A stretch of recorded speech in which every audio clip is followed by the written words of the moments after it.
ভাইরে ভাই, আজকে আমি যাচ্ছি পঞ্চগড় জেলার সবচেয়ে এক দৃষ্টিনন্দন জায়গা কাজিয়ান কাজিটি এস্টেটে, যেটি বাংলাদেশে ভ্রমণ পিপাসুদের কাছে এক নৈসর্গিক জায়গা। আমার এই ভ্রমণেও অচেনা কিছু ভ্রমণ পিপাসুদের ভাইদের সাথে দেখা হয়ে গেল। তাদের সাথেই আজকের এই ভ্রমণ। ভিডিওটি না টেনে সবাইকে দেখার অনুরোধ রইল। হ্যালো হোয়াটসঅ্যাপ গাইস, আমি এখন এই মুহূর্তে আছি তেতুলিয়ার রৌশনপুর গ্রামে। আর এখানে আসার মূল উদ্দেশ্য হচ্ছে যে আমি এখানে আসছি কাজী অ্যান্ড কাজী টি এস্টেটে। আর এখানে আমি ভিতরে ঢোকার প্রবেশ করব আর আপনাদেরকে ঘুরে দেখানোর চেষ্টা করব। এর ভিতরে যে চা বাগানটি রয়েছে বড়, এবং এই যে চা বাগান, সে চা বাগানটা আজকে আমি আপনাদেরকে ঘুরে দেখানোর চেষ্টা করব। তো গাইস, আজকে আমি আসছি কাজী অ্যান্ড কাজী টি এস্টেটের আনন্দধারা রিসোর্টে। দৃষ্টিনন্দন গেট দিয়ে ভিতরে ঢুকেই হাতের ডান দিকে আপনার জন্য অপেক্ষা করছে লতাপাতার ছায়া, অন্ধকারাচ্ছন্ন এক প্রবেশ পথ। শৌখিনতায় মানুষ কি করতে পারে তার এক নিদর্শন হচ্ছে কাজী অ্যান্ড কাজী টি এস্টেট।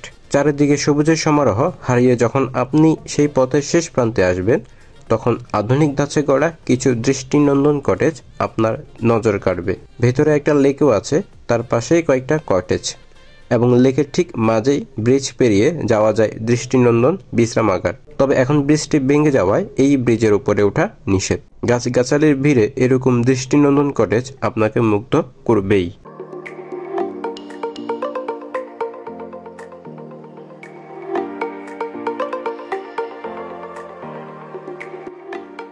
এছাড়া এখানে সমতল চা বাগান তো আছেই।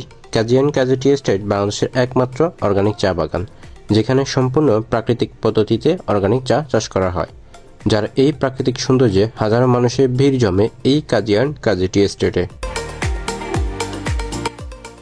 আর এই অর্গানিক চা বাগানের অর্গানিক চা খেতে আমি চলে আসলাম একটি টি হাউসে, যার নাম আশা টি হাউস। আর এই অর্গানিক চা খেয়ে মনটা তৃপ্তিতে ভরে গেল।